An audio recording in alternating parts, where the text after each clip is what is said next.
There are moments in life when nothing feels wrong, but nothing feels right either.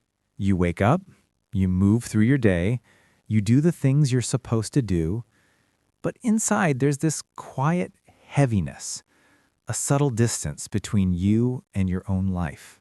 It's not sadness, it's not fear, it's not anger. It's something softer, almost silent, a kind of emotional dimness you can't put into words.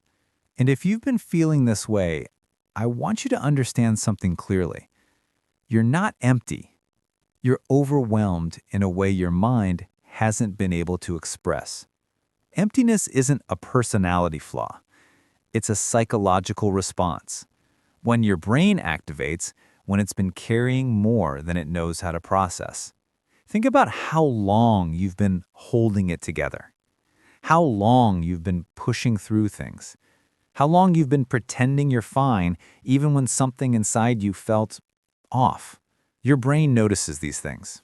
It keeps score. And when the internal weight becomes too heavy, it doesn't explode. It shuts down quietly in self-defense. That's what this emptiness is. A tired mind trying to protect you from everything it didn't have the capacity to feel. Over time, the feeling grows. Little by little, you stop reacting to things that once excited you. You stop caring about things you used to love. You stop feeling present in your own life. And without realizing it, you slip into a kind of emotional autopilot. Functioning, but not truly living. There are a few reasons this happens. For many people, emptiness begins when life becomes repetitive. When every day starts to feel the same. When you stop experiencing anything new, your mind stops creating emotional responses. It's not that you don't care. It's that your brain has adapted to predictability so much that nothing stimulates you the way it used to. For others, emptiness is a sign of unfelt emotions. Pain you didn't want to face. Stress you pushed aside. Loneliness you didn't have time to acknowledge. Your brain can store these things for a while, but eventually the storage fills up. And instead of letting everything spill out, your mind disables access to your emotional system altogether. It's a temporary shutdown, not a failure. There's also the issue of disconnection, not from others, but from yourself. When you stop checking in with your own needs, when your life becomes a series of tasks instead of choices, you stop hearing your own inner voice. And when that voice goes quiet, your emotions follow. And then there's overstimulation, a modern problem almost everyone underestimates. Too much scrolling, too many notifications, too much content, too much dopamine, and not enough real experience. Your brain can only feel so much before it goes numb. People assume emptiness comes from a lack of stimulation, but in reality, it often comes from too much. So if this is you, if you feel disconnected, muted, or strangely hollow, it's not because something is wrong with you.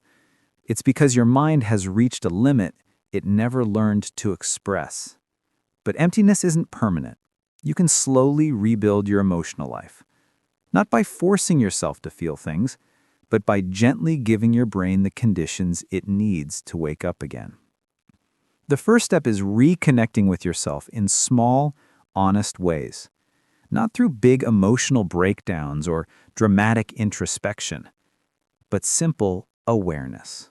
Ask yourself tiny questions. How do I feel right now? What has been draining me lately?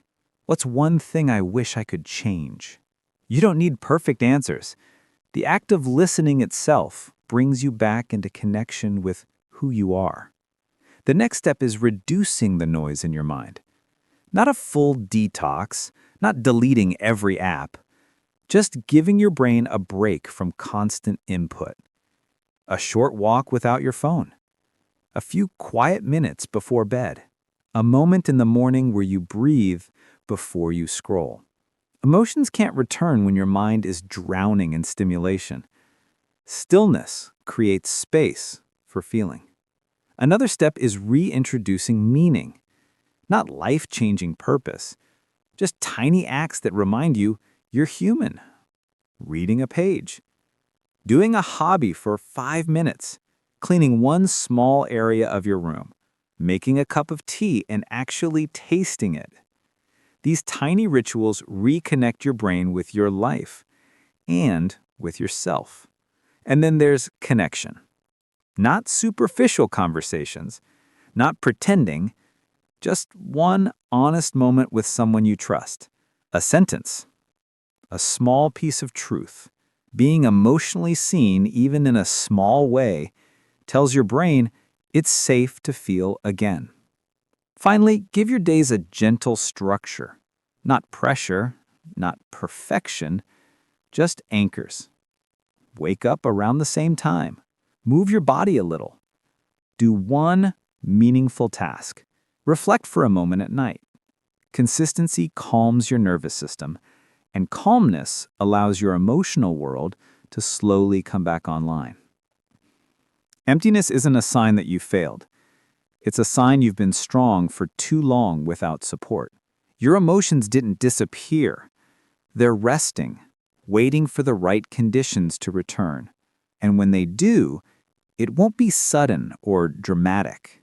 It will be quiet, gentle, a small spark of curiosity, a moment of calm you didn't expect, a sense of presence in a moment that felt ordinary yesterday. This is how people come back to life, not all at once, but in small pieces. And piece by piece, you will too.